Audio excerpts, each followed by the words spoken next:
ত্যাগ আর বিসর্জন দিয়ে তৈরি হয় আপনার স্বপ্নের বাড়ি। আমরা বুঝি বলেই তৈরি করি বিশ্বমানের জার্মান প্রযুক্তির ভূমিকম্প সহনশীল থার্মেক্স রড, যা আপনার স্থাপনাকে নিরাপদ রাখে প্রজন্ম থেকে প্রজন্ম। সালাম স্টিল, মোস্ট ডিউরেবল স্টিল। এখন দেখবেন চ্যানেল আই সংবাদ।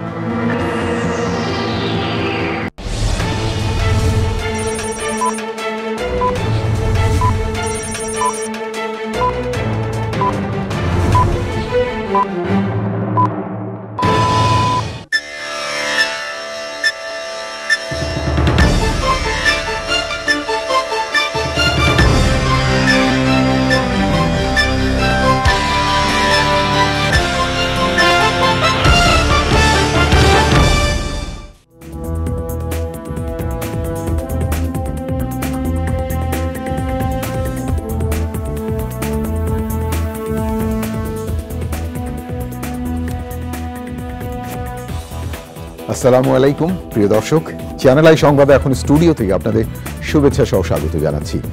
আর সংবাদের পুরোটা জুড়েই আপনাদের সঙ্গে থাকবো আমি সাইদুর রহমান। আশা করছি আপনারাও আমাদের সঙ্গে থাকবেন। এখন সবার আগে শুনুন যথারীতি সুপার ফ্রেশ ফর্টিফাইড সয়াবিন তেল সংবাদ শিরোনাম। ধর্মীয় বিভেদ না করে অধিকার আদায়ে সবাইকে এক হতে প্রধান উপদেষ্টার আহ্বান। মানবাধিকার প্রতিষ্ঠায় অন্তর্বর্তী সরকারের লক্ষ্য মন্তব্য। শেখ হাসিনার বিরুদ্ধে সিএমএম আদালতে হত্যা মামলা। আসামির তালিকায় সাবেক স্বরাষ্ট্রমন্ত্রী, সেতুমন্ত্রী, আইজিপি, ডিএমপি কমিশনার, ডিবি প্রধান। দেশের অর্থনীতি ধ্বংস হয়নি, তবে গতি কমেছে বললেন অর্থ উপদেষ্টা। প্রকল্পের ঋণের কিস্তি পরিশোধে অসুবিধা হবে না বলে আশ্বাস। অন্তর্বর্তী সরকারের উপদেষ্টা হিসেবে শপথ নিলেন ফারুকি আজম। আপিল বিভাগের 4 বিচারপতির শপথ গ্রহণ।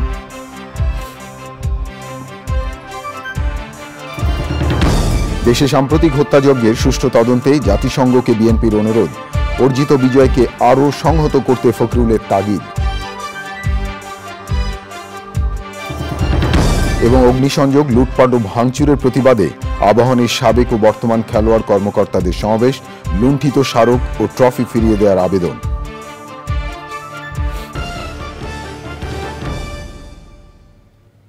প্রিয় দর্শক, এছাড়াও নিটোল টাটা বিশেষ সংবাদে যা থাকছে।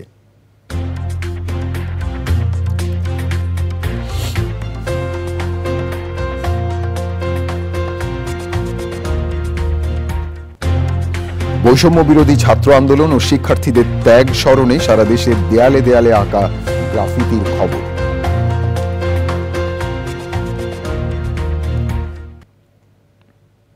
ধন্যবাদ প্রিয় দর্শক আমাদের সাথে যোগ দেওয়ার জন্য।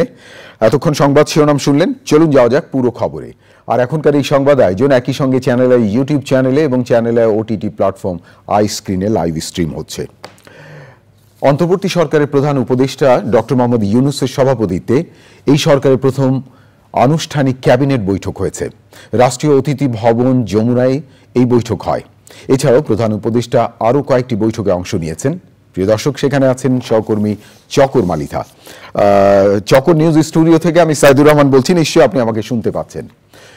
চকর, যেমনটা সংবাদে শুনেছি, যমুনায় প্রধান উপদেষ্টার বৈঠক চলছে। ক্যাবিনেট বৈঠকে কি কি সিদ্ধান্ত হয়েছে জানতে পেরেছেন কি? আমাদেরকে একটু বিস্তারিত জানাবেন।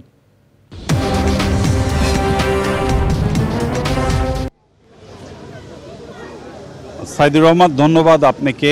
আমরা এখন আছি রাষ্ট্রীয় অতিথি ভবন যমুনার সামনে। সারাদিনই আসলে গণমাধ্যম কর্মীরা এখানে অপেক্ষা করছে বিভিন্ন গুরুত্বপূর্ণ সিদ্ধান্তের জন্য। বিকেলের যেটি আলোচিত বিষয় সেটি হচ্ছে এখানে এই সরকারের, অন্তর্বর্তী সরকারের প্রথম যে ক্যাবিনেট বৈঠক সেটি আজকে অনুষ্ঠিত হচ্ছে। এই সরকার শপথ নিয়েছিল বৃহস্পতিবার, আজকে মঙ্গলবার, তার মানে 5 দিনের মাথায় এই সরকার তাদের প্রথম যে বৈঠকটি সেটি এই অনুষ্ঠিত হলো এখানে। আমরা যখন এসেছি বিকেল 4:30 থেকে এখন অবধি এই বৈঠক চলছে। মিটিংয়ে কি কি সিদ্ধান্ত হয়েছে আর কি কি বিষয়ে আলোচনা হয়েছে এই বিষয়টি ব্রিফ করার জন্য আমরা যতটুকু জানতে পেরেছি সেটি হচ্ছে যে বৈঠক শেষে সরকারের একজন উপদেষ্টা, বিশেষ করে আমরা শুনেছি বাইরে থেকে সাংবাদিকরা আমরা শুনতে পেরেছি যে পরিবেশ বন উপদেষ্টা সৈয়দা রেজওয়ানা হাসান উনি এসে সাংবাদিকদের সাথে কথা বলে মিটিংয়ের সিদ্ধান্তগুলো জানাতে পারেন, এরকম আমরা একটি বিষয় জেনেছি। তবে এই যে বৈঠকটি চলছে এই বৈঠকে এই উপদেষ্টারা ছাড়াও সরকারের বেশ কয়েকটি মন্ত্রণালয়ের গুরুত্বপূর্ণ সচিবরা এখানে উপস্থিত আছেন, ক্যাবিনেট সচিবের উনি এখানে উপস্থিত আছেন। আমি কথা বলেছি এই জনপ্রশাসন সচিবের সাথে, উনি যখন ঢুকছিলেন ওনার সাথে কথা বলেছি। এখানে উপস্থিত আছেন শিক্ষা সচিব, উনি উপস্থিত আছেন। আর উপদেষ্টার পদমর্যাদায় প্রধান উপদেষ্টার যে বিশেষ সহকারী আলী ইমাম মজুমদার উনিও এখানে উপস্থিত আছেন। বাইরে থেকে আমরা যেটুকুন ভিতরের খোঁজ খবর জানতে পেরেছি যে সরকার বিভিন্ন এই নতুন সরকার কিভাবে পরিচালিত হবে এবং আগামী দিনের তাদের দিক নির্দেশনা কি, বিশেষ করে যে তারা কোন কোন বিষয়ের উপর বেশি গুরুত্ব দিবে সেই বিষয়গুলোই নিয়ে মূলত আলোচনা হয়েছে বৈঠকে এবং এখনও চলছে। এই বৈঠকের আগে প্রধান উপদেষ্টা হিন্দু বৌদ্ধ খ্রিস্টান ঐক্য পরিষদ, আপনাকে অনেক ধন্যবাদ। পরবর্তীতে প্রয়োজনে আবারও আপনার সাথে যোগাযোগ করব। মানুষ হিসেবে অধিকার আদায়ের জন্য কোনো বিভেদ না করে সবাইকে এক কাতারে সোচ্চার হওয়ার আহ্বান জানিয়েছেন অন্তর্বর্তী সরকারের প্রধান উপদেষ্টা ডক্টর মোহাম্মদ ইউনূস। ঢাকেশ্বরী জাতীয় মন্দির পরিদর্শন শেষে তিনি বলেন, গণতান্ত্রিক অধিকার এবং মানবাধিকার প্রতিষ্ঠা করাই অন্তর্বর্তী সরকারের মূল লক্ষ্য। দেখুন সাদি মাহমুদের রিপোর্টটি। সাম্প্রতিক সহিংসতায় দেশের বিভিন্ন স্থানে সংখ্যালঘুদের ওপর হামলার ঘটনা ঘটেছে। এমন পরিস্থিতিতে ঢাকেশ্বরী জাতীয় মন্দির পরিদর্শনে অন্তর্বর্তী সরকারের প্রধান উপদেষ্টা ডক্টর মোহাম্মদ ইউনূস। মন্দির পরিদর্শন করে সেখানকার পুরোহিতের সঙ্গে কথা বলেন তিনি। পরে ধর্মীয় সংখ্যালঘু নেতাদের সঙ্গেও মতবিনিময় করেন ডক্টর ইউনূস। আপনাদের নেহাত সুনির্বন্ধ অনুরোধ, আপনারা ওই বিভিন্ন ইয়েতে চলে যান না, ক্ষোভের মধ্যে চলে যান না। এই ক্ষোভ হলে এই ক্ষোভের মধ্যে মারামারি কারাগারি লেগে যাবে। একত্রে আসেন, এক আইন, যে আমাদের আইনের অধিকার দিতে হবে। আজকে যেটা বললেন যে আমরা আইনের অধিকার পাই না, আমাদের বিচার হয়, এটি হলো আসল জিনিস। বিচার ব্যবস্থা আমাদের দিকে তাকায় না, পুলিশ আমাদের দিকে তাকায় না, কিছুই আমাদের দিকে তাকায় না। কারণ আমি অধিকারটা প্রতিষ্ঠা করতে পারি নাই, আমাদের নীতিটা আমরা প্রতিষ্ঠা করতে পারি। আমরা যে প্রাতিষ্ঠানিক আয়োজন করেছি এটা বায়াস একটা। আপনি যত কিছুই বলেন ওই একটা খুব করতে আরম্ভ করবেন, তারা মজা পেয়ে যাবে। ওই মজার খেলাতে আমাদেরকে নিয়ে যাবেন। আমরা এসেছি যে এক মানুষ এক অধিকার, এর মধ্যে কোনো পার্থক্য করা যাবে। গণতান্ত্রিক অধিকার ও মানবাধিকার ফিরিয়ে দিতেই অন্তর্বর্তীকালীন সরকার কাজ করে যাচ্ছে বলে উল্লেখ করেন প্রধান উপদেষ্টা। আমাদের যে গণতান্ত্রিক যে আকাঙ্ক্ষা, সেখানে আমরা বিবেচিত মুসলমান হিসেবে নয়, হিন্দু হিসেবে নয়, বৌদ্ধ হিসেবে নয়, মানুষ হিসেবে আমাদের অধিকারগুলো নিশ্চিত হোক। সমস্ত সমস্যার গোড়া হলো আমরা যত প্রাতিষ্ঠানিক আয়োজন এগুলো করেছি সব কিছু পচে গেছে। এই কারণে এই গোলমালগুলো হতেছে। কাজে আমরা প্রাতিষ্ঠানিক আয়োজনগুলোকে ঠিক করতে হবে। যে ন্যায় বিচার হলে কে বিচার পাবেন আমাদের বলেন? আমাদেরকে একটু সাহায্য করেন, আপনারা ধৈর্য ধরেন, করতে পারলাম কি পারলাম না সেটা পরে বিচার করেন। যদি না পারি আমাদেরকে দোষ দিন। কেউ যেন দেশের মানুষের মধ্যে বিভেদ সৃষ্টি করতে না পারে সে ব্যাপারে সবাইকে সজাগ থাকার আহ্বান জানান প্রধান উপদেষ্টা ডক্টর মোহাম্মদ ইউনূস। সাদি মাহমুদ, চ্যানেল আই, ঢাকা। সদ্য সাবেক প্রধানমন্ত্রী শেখ হাসিনা ও 2 মন্ত্রী সহ 7 জনের বিরুদ্ধে হত্যা মামলাটি এজাহার হিসেবে গ্রহণ করতে মোহাম্মদপুর থানার ওসিকে নির্দেশ দিয়েছেন আদালত। মেট্রোপলিটন ম্যাজিস্ট্রেট রাজেশ চৌধুরী আদালতে শুনানির পর এই আদেশ দেওয়া হয়। ঢাকা চিফ মেট্রোপলিটন ম্যাজিস্ট্রেট আদালতে রাজধানীর আদাবর এলাকার বাসিন্দা ব্যবসায়ী SM আমির হামজা সাতিল মামলাটি করেন। শেখ হাসিনা ছাড়াও মামলায় সাবেক সেতুমন্ত্রী, আওয়ামী লীগের সাধারণ সম্পাদক ওবায়দুল কাদের, সাবেক স্বরাষ্ট্রমন্ত্রী আসাদুজ্জামান খান কামাল, পুলিশের সাবেক মহাপরিদর্শক আব্দুল্লাহ আল মামুন, ডিএমপি কমিশনার হাবিবুর রহমান, যুগ্ম কমিশনার বিপ্লব কুমার সরকার ও সাবেক ডিবি প্রধান হারুনা রশিদকে আসামি করা হয়েছে। এছাড়া পুলিশ কর্মকর্তা বা পুলিশের সদ্য ও তৎকালীন সরকারের ঊর্ধ্বতন কর্মকর্তাদের অজ্ঞাতনামা হিসেবে মামলায় আসামি করা হয়েছে। 5ই আগস্ট শেখ হাসিনার প্রধানমন্ত্রী পদ থেকে পদত্যাগ করার পরে এই প্রথম তার বিরুদ্ধে মামলা করা হলো।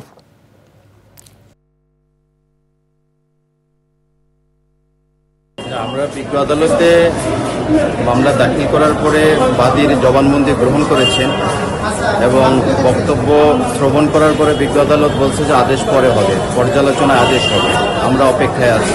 আবু সাহেব উনি একজন রিক্সা চালক ছিলেন, পরবর্তীতে মুদি দোকানি। উনি 19 তারিখ বিকেলবেলা মাথায় গুলি খেয়ে মারা যান বসিলা 40 ফিট রোডে। তো আমরা পরবর্তীতে খোঁজ নিয়ে জানতে পারি এই ফ্যামিলিটা খুবই অসহায়, তাদের বাড়িতে খাওয়ার চাল পর্যন্ত নাই। এরকম পরিপ্রেক্ষিতে এই হত্যার তো কোনো বিচার হওয়ার সুযোগ নাই, বিকজ কেউ এখানে বাদী হয়ে মামলা করছে না। তারপরে আমি বিবেকের তাড়নায় এই আবু সাহেবকে নিয়ে কোর্টে আসার সিদ্ধান্ত নিই। গভর্নরের দায়িত্ব নিয়ে শীর্ষ ব্যাংক লুটেরারদের দৃষ্টান্তমূলক শাস্তি দিতে চান ডক্টর আহসান এইচ মনসুর। আর্থিক খাতকে শক্তিশালী করাই প্রধান অঙ্গীকার ঘোষণা দিয়ে বলেছেন মূল্যস্ফীতি কমাতে সর্বশক্তি নিয়োগ করবেন তিনি। তবে প্রত্যাশার পারদ বেশি উপরে না ওঠাতে আহ্বান জানিয়ে বলেন তার কাছে এমন কোনো ম্যাজিক নেই যা দিয়ে সব ঠিক করে ফেলবেন। বিস্তারিত দেখুন রিজভি নওয়াজের রিপোর্টে। গবেষণা সংস্থা পলিসি রিসার্চ ইনস্টিটিউট PRI এর নির্বাহী পরিচালক ডক্টর আহসান এইচ মনসুর 1974 সালে ঢাকা বিশ্ববিদ্যালয় থেকে অর্থনীতিতে স্নাতক শেষ করে 2 বছর পরই ওই বিভাগে প্রভাষক হিসেবে কাজ শুরু করেন। ম্যাকমাস্টার বিশ্ববিদ্যালয় থেকে স্নাতকোত্তর আর ওয়েস্টার্ন অন্টারিও বিশ্ববিদ্যালয় থেকে PhD শেষ করার আগেই 1981 সালে যোগ দেন আন্তর্জাতিক মুদ্রা তহবিল IMF এ। বিভিন্ন দেশে IMF এর হয়ে গুরুত্বপূর্ণ দায়িত্ব পালন শেষে যুক্ত হন PRI-তে। আমি শিওর ফাইন্যান্সিয়াল সেক্টরে যখন আমরা খুলবো, কেঁচো খুঁড়তে যে সাপ বেরিয়ে আসবে, এবং সেই সাপ কত বড় সাপ জানি না, কত বিষাক্ত তাও জানি না, কিন্তু খারাপ কিছুই আসবে, ভালো জিনিস হয়তো খুব বেশি পাবো না। তো এই জায়গাটায় আমাদের মানসিকভাবে প্রস্তুতি নিতে হবে যে কিভাবে আমরা going to tackle this crisis, যেটা বহুদিনের আমি বলবো অর্গানাইজড যে লুণ্ঠনটা হয়েছে ব্যাংকিং খাতে, শুধু ব্যাংকিং খাত না, স্টক মার্কেট, ব্যাংকিং খাত, পুরো আর্থিক খাতটাকে নিয়েই একটা বিশাল এক ধরনের চক্রান্তমূলক, দূরভিসন্ধিমূলক একটা বড়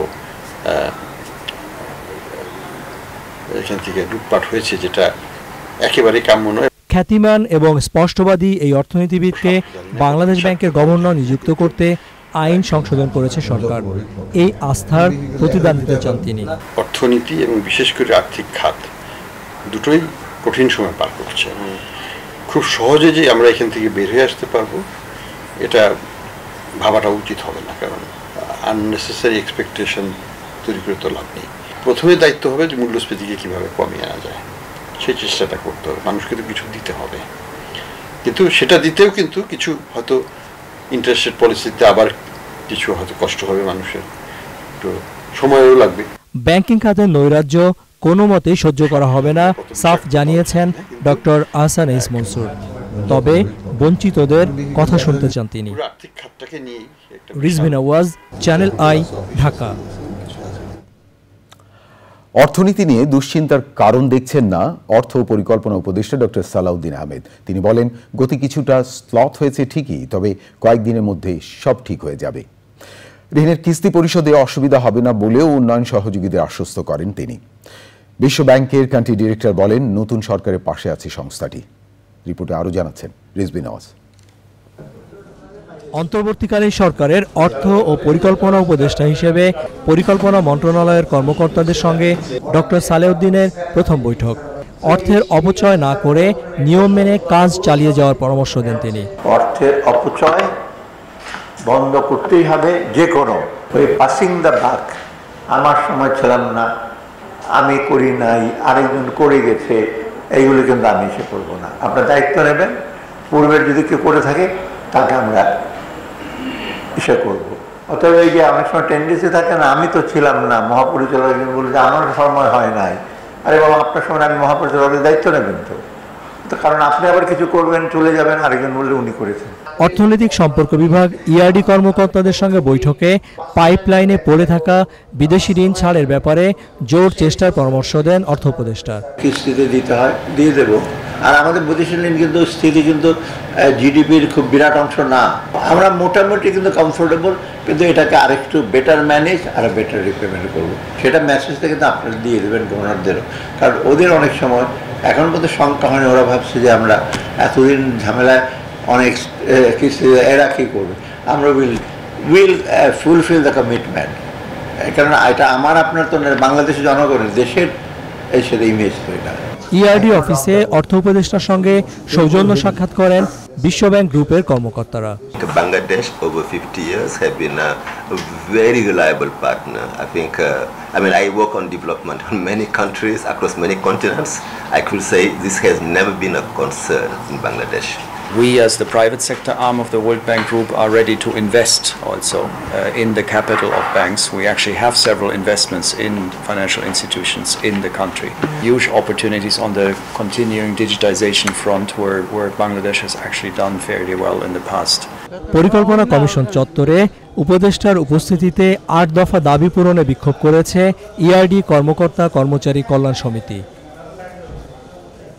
রিজভিনা ওয়াজ, চ্যানেল আই, ঢাকা। লক্ষ্য পূরণে শক্তিধর দেশগুলো সহযোগিতা চেয়েছে বাংলাদেশে অন্তর্বর্তীকালীন সরকার। পররাষ্ট্র মন্ত্রণালয়ের উপদেষ্টা মোহাম্মদ তৌহিদ হোসেন বলেছেন, দায়িত্ব নেয়ার পর যুক্তরাষ্ট্র সহ সব বড় দেশের সঙ্গে তাদের যোগাযোগ হয়েছে।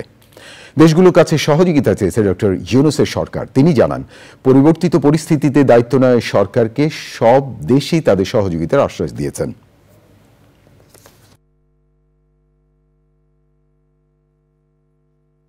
আপনারা জানেন যে আলী মাহমুদ মজুমদার সাহেব যোগ দিয়েছেন। তিনি আমাদের সবার শ্রদ্ধেয় একজন ব্যক্তি, আপনারাও তাকে চেনেন এবং অত্যন্ত আপরাইট, অত্যন্ত রাইটিয়াস একজন পার্সন। চিফ অ্যাডভাইজার সাহেব তাকে নিয়োগ দিতে আগ্রহী হয়েছেন এবং তিনি, আমরা আশা করি যে সচিবালয়ে যে সমস্যাগুলো আছে এগুলো কিছু সমাধান করতে পারবেন তার ব্যক্তিত্বের কারণে, তার জানাশোনার কারণে। তৌহিদ হোসেন পররাষ্ট্র উপদেষ্টার কথা বলছিলেন। অন্তর্বর্তী সরকারের উপদেষ্টা হিসেবে শপথ নিয়েছেন বীর মুক্তিযোদ্ধা ফারুক আজম বীর প্রতীক। বঙ্গভবনে অন্তর্বর্তী সরকারের প্রধান উপদেষ্টা ডক্টর মোহাম্মদ ইউনূসের উপস্থিতিতে রাষ্ট্রপতি মোহাম্মদ শাহাবুদ্দিনের উপদেষ্টা হিসেবে ফারুক আজমকে শপথ বাক্য পাঠ করেন। এর মধ্য দিয়ে 17 সদস্যের উপদেষ্টা পরিষদের সবার শপথ গ্রহণ সম্পন্ন হল। ফারুক আজম বীর প্রতীক যুক্তরাষ্ট্রে থাকার কারণে এর আগে শপথ নিতে পারেননি। রোববার রাতে তিনি দেশে ফেরেন। ফারুক আজম উপদেষ্টা হিসেবে কোন দফতরে দায়িত্ব পালন করবেন তা এখনো নির্ধারণ করা হয়নি।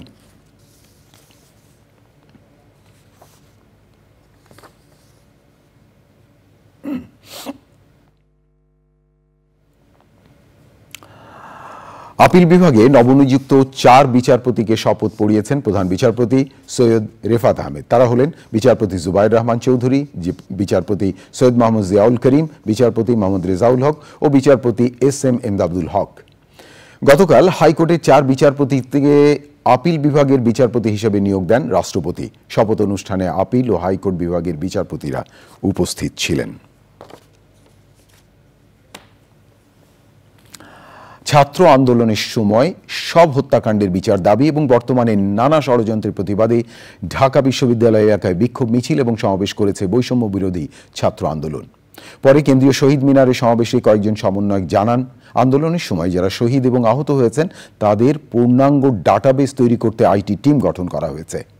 সারা দেশে ছাত্রদের নাম ভাঙিয়ে যারা চাঁদাবাজি করছে তাদের বিরুদ্ধে কঠোর হুঁশিয়ারি দিয়েছেন তারা। আরও জানাচ্ছেন পরাগ আজিম। বিকেলে TSC-র রাজু ভাস্কর্যের সামনে বিক্ষোভ সমাবেশ করে বৈষম্য বিরোধী ছাত্র আন্দোলন। সংক্ষিপ্ত সমাবেশ শেষে মিছিল নিয়ে বের হন তারা। মিছিলটি বিশ্ববিদ্যালয় এলাকার কয়েকটি সড়ক প্রদক্ষিণ করে। পরে কেন্দ্রীয় শহীদ মিনারে সমাবেশ করেন শিক্ষার্থীরা। সেখান থেকে বেশ কিছু দাবি তুলে ধরা হয়। যতক্ষণ পর্যন্ত এই বিভিন্ন জায়গায় বিচার প্রশাসন সহ বিভিন্ন জায়গায় তাদের লেশমাত্র থাকবে, ততক্ষণ পর্যন্ত ছাত্র জনতা রাজপথে হাজির থাকবে। বিদেশি শক্তিকে সাথে নিয়ে ষড়যন্ত্র করেন বাংলাদেশের মানুষ 1 সেকেন্ডের জন্য আপনাদেরকে প্রশ্রয় দেবে না। সবার অবগতির জন্য আরো কিছু বিষয় জানানো হয় সমাবেশ থেকে। আমাদের এই আন্দোলনকে কেন্দ্র করে আমাদের যে ভাইরা বাংলাদেশের বিভিন্ন স্থানে আহত হয়েছে, আমাদের যে ভাই বোনেরা শহীদ হয়েছেন, তাদের একটি কনক্রিট একটি তথ্য উপাত্ত আমরা সংগ্রহ করতে চাই। সেজন্য আমরা 20 থেকে 25 জনের একটি IT এক্সপার্ট টিম করেছি। আপনাদের সংগ্রহে যদি এরকম নামগুলো থাকে আপনারা আগে যাচাই বাছাই করবেন। 5ই আগস্টের পর আমরা দেখতে পাই বিভিন্ন জেলা উপজেলায় নিজেরা কমিটি ঘোষণা করে। আমরা বলছি না যে সেই কমিটি আমাদের পক্ষে না, আমরা বলতে চাচ্ছি সেই কমিটি আসলে আমরা দেই না। এই বৈষম্য বিরোধী ছাত্র আন্দোলনের যে মর্যাদা পেয়েছে সারা দেশে, সেটিকে ব্যবহার করে একটি অপব্যবহার করার চক্রান্ত আছে। যারা এর নামে চাঁদাবাজি করবে, যারা এর নামে বিভিন্ন জায়গায় সহিংসতা করবে, তাদেরকে আপনারা বয়কট করবেন। যে কোনো ষড়যন্ত্র হলে ছাত্ররা তা প্রতিহত করবে বলে ঘোষণা দেওয়া হয়। পরাগ আজিম, চ্যানেল আই, ঢাকা। দেশে সাম্প্রতিক হত্যাযজ্ঞের ঘটনার সুষ্ঠু তদন্ত করতে জাতিসংঘকে অনুরোধ জানিয়েছেন বিএনপি। গুলশানে জাতিসংঘের কার্যালয়ে চিঠি দিয়ে এই অনুরোধ জানান দলের স্থায়ী কমিটির সদস্য আমির খসরু মাহমুদ চৌধুরী। বিএনপি মহাসচিব মির্জা ফখরুল ইসলাম আলমগীর বলেছেন, অর্জিত বিজয়কে আরও সংহত করতে হবে। দেখুন রাহুল রায়ের রিপোর্টটি। সোমবার বিকেলে অন্তর্বর্তী সরকারের প্রধান উপদেষ্টার সঙ্গে বৈঠক করেন বিএনপি নেতারা। এর পরদিন রাজধানীর গুলশানে জাতিসংঘের আবাসিক প্রতিনিধি গোয়েন লুইসের সঙ্গে বৈঠক করেন বিএনপির স্থায়ী কমিটির সদস্য আমির খসরু মাহমুদ চৌধুরী ও সাংগঠনিক সম্পাদক শামা ওবায়েদ। পরে ছাত্র জনতার আন্দোলনে হত্যাকাণ্ডের ঘটনায় নিরপেক্ষ তদন্তের আহ্বান জানিয়ে জাতিসংঘকে বিএনপির পক্ষ থেকে চিঠি দেওয়া হয়। যে ঘটনার মাধ্যমে হত্যাযজ্ঞ করেছে সরকারের পৃষ্ঠপোষকতায়, এটাকে জাতির সামনে, বিশ্বের সামনে আমাদেরকে তুলে ধরতে হবে। জাতিকে কলঙ্কমুক্ত করার জন্য এই ধরনের একটা পরিচ্ছন্ন, একটি নিরপেক্ষ, গ্রহণযোগ্য একটা তদন্তের কথা বলেছি। জাতিসংঘকে অনুরোধ করেছি, আমরা ইন্টারিয়াম গভর্নমেন্টকেও অনুরোধ করেছি জাতিসংঘকে বলার জন্য। নিজ জেলা ঠাকুরগাঁওয়ে ঐক্য ও সম্প্রীতির সমাবেশে প্রধান অতিথি ছিলেন বিএনপি মহাসচিব মির্জা ফখরুল ইসলাম আলমগীর। এর আগে কয়েকটি পথসভায় বক্তব্য রাখেন তিনি। আমাদের যে হিন্দু সম্প্রদায়ের ভাইরা আছে, খ্রিস্টান সম্প্রদায়ের ভাইরা আছে, তাদের প্রতি কেউ যেন আঙ্গুল তুলতে না পারে সেই বিষয়ে তাদের উপাসনালয়, মন্দির, তাদের চার্চ, তাদের যানমাল নিরাপত্তা দায়িত্ব আপনাদের। এই বিপ্লবকে যদি আমরা সংগত করতে না পারি তাহলে আবার অন্ধকারে তলিয়ে যেতে হবে। কথা মনে রেখে দয়া করে কাউকে কোন রকম শৃঙ্খলতা, কারো উপর আক্রমণ, হামলা এসব করতে দেবেন না। সাম্প্রদায়িক সম্প্রীতি বজায় রাখার লক্ষ্যে রাজধানীর কয়েকটি মন্দির পরিদর্শন করেছেন ঢাকা মহানগর উত্তর বিএনপির আহ্বায়ক সাইফুল আলম নীরব এবং বিএনপির নির্বাহী কমিটির সদস্য তাবিদ আওয়াল। বিএনপি চেয়ারপারসন বেগম খালেদা জিয়ার ছোট ছেলে আরাফাত রহমান কোকোর জন্মদিন উপলক্ষে নয়াপল্টনের কেন্দ্রীয় কার্যালয়ে দোয়া মাহফিল অনুষ্ঠিত হয়। সেখানে দলীয় নেতাকর্মীদের ঐক্যবদ্ধ থাকতে বলেছেন বিএনপির স্থায়ী কমিটির সদস্য মির্জা আব্বাস। রাহুল রায়, চ্যানেল আই, ঢাকা। ছাত্র জনতার আন্দোলনের মুখে আওয়ামী লীগ সরকারের পতনের দিন দুষ্কৃতিকারীদের আক্রমণ এবং লুটপাটের শিকার হয় আবাহনী লিমিটেড ক্লাব সহ বেশ কয়েকটি ক্লাব। এর প্রতিবাদে আয়োজিত সমাবেশে লুট হয়ে যাওয়া ট্রফিগুলো ফিরিয়ে দিতে আবেদন জানিয়েছেন বক্তারা। খেলার মাঠে আবাহনী আগামীতেও আগের মতো সফল এবং উজ্জ্বল থাকবে বলে দৃঢ় প্রত্যয় জানান তারা। সাইদুর রহমান শামীমের রিপোর্ট।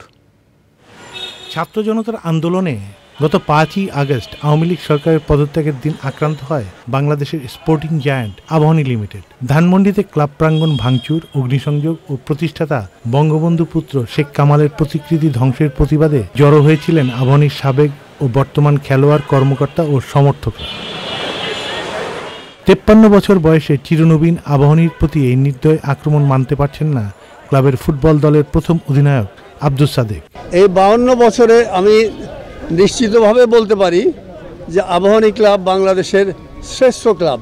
50 বছর সময়ে আমরা যেসব ট্রফি অর্জন করেছি তার সংখ্যা কত আমি নিজেও জানি না। অরাজনৈতিক ক্রীড়া সংগঠন লক্ষ্য জনতার প্রিয় ক্লাব আক্রমণের এই মানসিকতার নিন্দা জানিয়েছেন বক্তাদের অনেকেই। একত্রিত হয়েছি।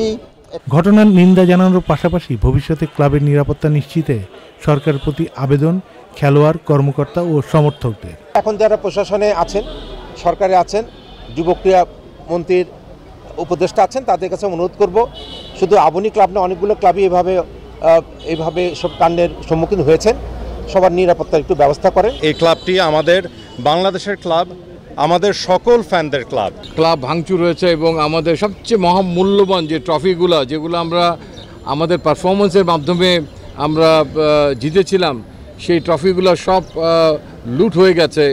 এটা শুনে সত্যি মর্মাহত। কর্মকর্তাদের নিষ্ক্রিয়তায় ক্লাব আক্রান্ত হয়েছে। তাদের পদত্যাগ দাবি করে পাল্টা স্লোগান দেন একদল সমর্থক।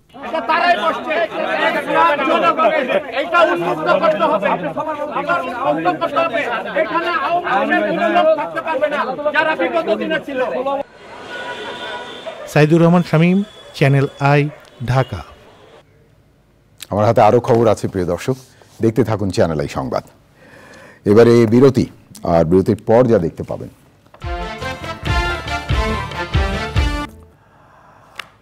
পশ্চিমবঙ্গের কলকাতায় চিকিৎসককে ধর্ষণ এবং হত্যার প্রতিবাদে ভারত জুড়ে বিক্ষোভ চলছে। অনির্দিষ্টকালের ধর্মঘট করছেন চিকিৎসকরা। অবিলম্বে জড়িতদের বিচার এবং চিকিৎসা কর্মীদের নিরাপত্তা নিশ্চিত করার দাবি জানিয়েছেন তারা। আরও জানাচ্ছেন সুলতানা হিমু। শুক্রবার কলকাতার আরজি কর মেডিকেল কলেজ অ্যান্ড হাসপাতালের সেমিনার হল থেকে উদ্ধার করা হয় এক শিক্ষানবিশ নারী চিকিৎসকের মরদেহ। শুরুতে এই ঘটনাটি আত্মহত্যা বলা হলেও ময়নাতদন্তে বেরিয়ে আসে চিকিৎসককে ধর্ষণ, নির্যাতন ও শ্বাসরোধ করে হত্যার তথ্য। এই ঘটনার প্রতিবাদে উত্তাল ভারত। অনির্দিষ্টকালের কর্মবিরতিতে চিকিৎসকরা। আমরা চাই সিবিআই এই ঘটনার যাচাই করুক। এটা নির্ভয়া হত্যার মতোই সংঘবদ্ধ ধর্ষণ। আমরা আমাদের সহকর্মীদের নিরাপত্তা চাই। এই বর্বরতা মানা যায় না। আমরা ন্যায় বিচার চাই। যতক্ষণ আমাদের দাবি মানা না হচ্ছে আমরা কর্মসূচি চালিয়ে যাব। আন্দোলনের মুখে পদত্যাগ করেছেন আরজি কর মেডিকেল কলেজের অধ্যক্ষ সন্দীপ ঘোষ। হত্যার পেছনে একাধিক ব্যক্তি জড়িত কিনা সেই প্রশ্ন উঠেছে। আন্দোলনরত চিকিৎসক প্রতিনিধিদের সঙ্গে বৈঠক করেছেন কলকাতার পুলিশ কমিশনার। নৃশংস ঘটনায় জড়িত কাউকে ছাড় দেওয়া হবে না বলে হুঁশিয়ারি দিয়েছেন পশ্চিমবঙ্গের মুখ্যমন্ত্রী মমতা বন্দ্যোপাধ্যায়। এ ঘটনার কিনারা করতে কলকাতা পুলিশকে 18ই আগস্ট পর্যন্ত সময় বেঁধে দিয়েছেন তিনি। Sultana Himu, channel I.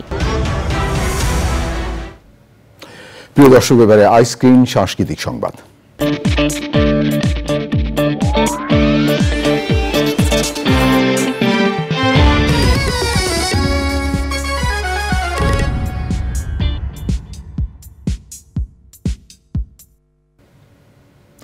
রবীন্দ্রনাথের গল্প অবলম্বনে ইমপ্রেস টেলিফিল্ম প্রযোজিত তুমি রবে নীরবে সিনেমাটি বিনোদনের সবচেয়ে বড় মাধ্যম ওটিটি প্ল্যাটফর্ম আইস্ক্রিনে প্রদর্শিত হচ্ছে। অভিনেত্রী মাহবুবা ইসলাম সুমির প্রথম নির্মিত এই সিনেমাটি চিত্রনাট্য পরিচালনা নিজেই করেছেন। চলচ্চিত্রটিতে প্রধান চরিত্রে অভিনয় করেছেন ওপার বাংলার শিল্পী ভাস্কর চ্যাটার্জি ও অমৃতা চট্টোপাধ্যায়, এবং এপার বাংলা থেকে অভিনয় করেছেন তানজিন তিশা ও ইরফান সাজ্জাদ প্রমুখ। দুই বোনের সংসারের টানাপোড়েনের গল্প নিয়ে তুমি রবে নীরবে সিনেমাটি আইস্ক্রিনের দর্শকরা উপভোগ করতে পারবেন। এবারে নিটোল টাটা বিশেষ সংবাদ।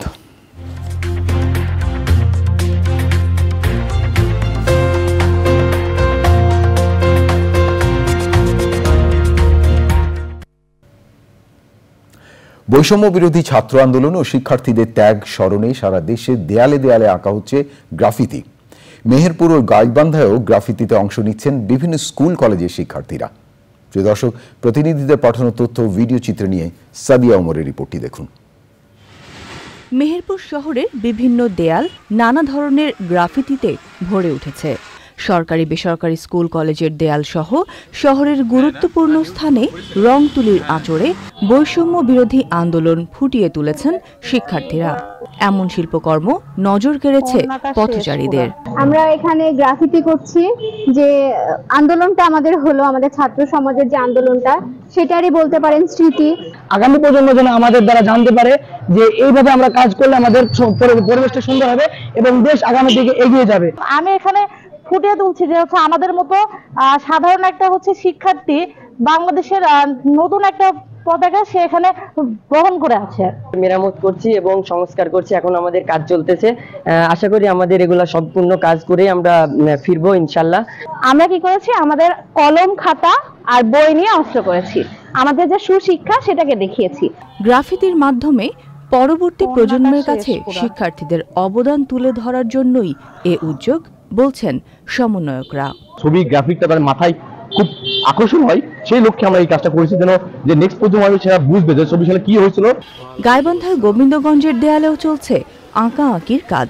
বিভিন্ন পোস্টার ব্যানারে ছেয়ে থাকা দেয়াল পরিষ্কার করে সৃজনশীলতার মাধ্যমে আশা আকাঙ্ক্ষার প্রতিফলন ঘটাচ্ছেন শিক্ষার্থীরা। পুরো বাংলাদেশ যেমন এক ধরনের বাক স্বাধীনতার মধ্যে ছিল না, এখন আমরা সবাই যেটা বলছি স্বাধীন, তো সেটারই চিত্রকল্প তুলে ধরার চেষ্টা করছি যে তরুণরা চাইলে অনেক কিছুই করতে পারে। অবদান ছিল বলেই আজকে আমরা এরকম সার্বভৌমত্ব আবার বাংলাদেশকে দেখতে পাচ্ছি। এটাকে আমরা দেয়ালে প্রতিফলিত করছি অঙ্কনের মাধ্যমে। মুক্তভাবে নিজে প্রতিবাদ করতে পারতো না, ন্যায্য কথা বলতে পারতো না। এখন যেই সরকার থাকুক, যে দায়িত্বে থাকুক, সবাই নিজে যেটা যৌক্তিক, যেটা ন্যায় সঙ্গত সেটা বলতে পারবে। সমতা ও মানবিকতার বাংলাদেশ বাস্তবায়নেই এমন উদ্যোগ বলছেন সংশ্লিষ্টরা।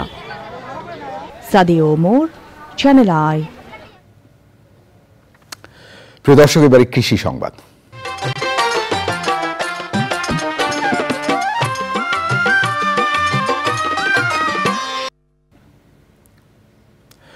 অদম্য ইচ্ছাশক্তি আর ভালো লাগা থেকে সফল কৃষক হায়দার আলী।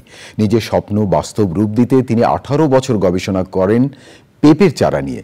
সফল হয়ে 1 বিঘা জমি লিজ নিয়ে পেঁপে চাষ করেছেন, গড়ে তুলেছেন দৃষ্টিনন্দন বাগান। এক একটি পেঁপের ওজন 3 থেকে 6 কেজি। এখন দেখবেন প্রকৃতি সংবাদ।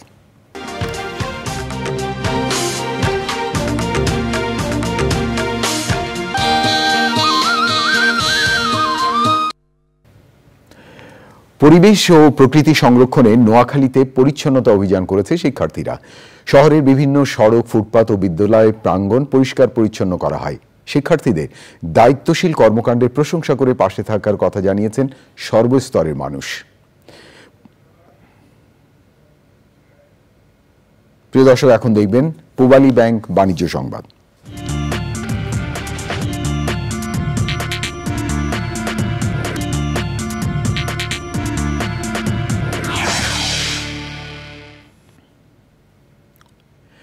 উচ্চাভিলাষী অর্থনৈতিক পরিকল্পনা ভিশন 2030 অনুসারে বিনিয়োগ আইনে বেশ কিছু পরিবর্তন এনেছে সৌদি আরব। সংশোধিত আইনটিতে আইনের শাসন, ন্যায্য আচরণ ও সম্পত্তির অধিকারে আরও সুরক্ষা দেওয়ার প্রতিশ্রুতি দেওয়া হয়েছে।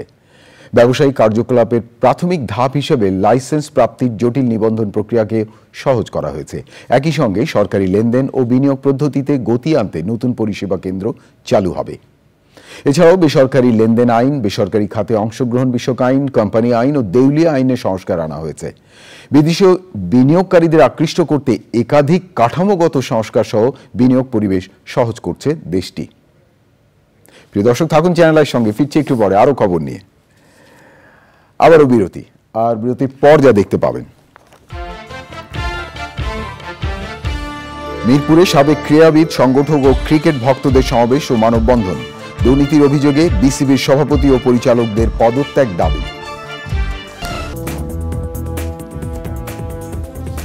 প্রিয় দর্শক, বিরতির পর ফিরে এলাম চ্যানেল আই সংবাদে। আরো খবর নিয়ে আপনাদেরকে আরেকবার স্বাগত জানাচ্ছি। সাবেক প্রধানমন্ত্রী শেখ হাসিনার বেসরকারি শিল্প এবং বিনিয়োগ বিষয়ক উপদেষ্টা সালমান এফ রহমান ও সাবেক আইনমন্ত্রী আনিসুল হককে নৌপথে পালানোর সময় রাজধানীর সদরঘাট এলাকা থেকে গ্রেফতার করেছে পুলিশ। নিউ মার্কেট থানার মামলায় তাদের গ্রেফতার করা হয়েছে।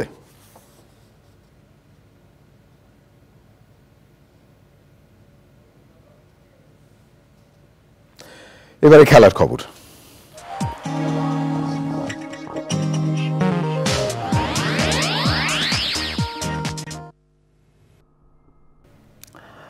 ছাত্র জনতার আন্দোলনের মুখে আওয়ামী লীগ সরকারের পতন এবং অন্তর্বর্তী সরকার গঠনের পর দেশে ক্রীড়া ফেডারেশনের বর্তমান পরিচালনা পর্ষদ বাতিলের দাবি জোরদার হচ্ছে।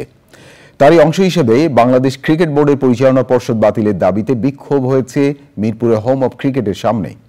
সাবেক ক্রীড়াবিদ, সংগঠক ও ক্রিকেট মোদীদের সংগঠন ক্রীড়া উন্নয়ন পরিষদের ব্যানারে বাংলাদেশ ক্রিকেট বোর্ডের সামনে অবস্থান নিয়ে পরিচালনা পর্ষদের অবিলম্বে পদত্যাগ দাবি করা হয়। সমাবেশে বক্তব্য রাখেন জাতীয় ফুটবল দলের সাবেক অধিনায়ক ও বিএনপি নেতা আমিনুল হক। বিসিবি সভাপতি নাজমুল হাসান পাপন সহ সব পরিচালকের অবিলম্বে পদত্যাগ দাবি করেন বক্তারা। মিরপুরে ক্রিকেট বোর্ড অফিস এবং শেরেবাংলা স্টেডিয়ামে নিরাপত্তায় নিয়োজিত বাংলাদেশ সেনাবাহিনী। প্রিয় দর্শক, এই ছিল আপনাদের জন্য আমাদের সকল আয়োজন। তবে যাবার আগে সুপার ফ্রেশ ফর্টিফাইড সয়াবিন তেল সংবাদ শিরোনাম আরও একবার। ধর্মীয় বিভেদ না করে অধিকার আদায়ে সবাইকে এক হতে প্রধান উপদেষ্টার আহ্বান। মানবাধিকার প্রতিষ্ঠায় অন্তর্বর্তী সরকারের লক্ষ্য মন্তব্য। শেখ হাসিনার বিরুদ্ধে সিএমএম আদালতে হত্যা মামলা। আসামির তালিকায় সাবেক স্বরাষ্ট্রমন্ত্রী, সেতুমন্ত্রী, আইজিপি, ডিএমপি কমিশনার, ডিবি প্রধান। দেশের অর্থনীতি ধ্বংস হয়নি, তবে গতি কমেছে বললেন অর্থ উপদেষ্টা। প্রকল্পে ঋণের কিস্তি পরিশোধে অসুবিধা হবে না বলে আশ্বাস। অন্তর্বর্তী সরকারের উপদেষ্টা হিসেবে শপথ নিলেন ফারুকি আজম। আপিল বিভাগের 4 বিচারপতির শপথ গ্রহণ।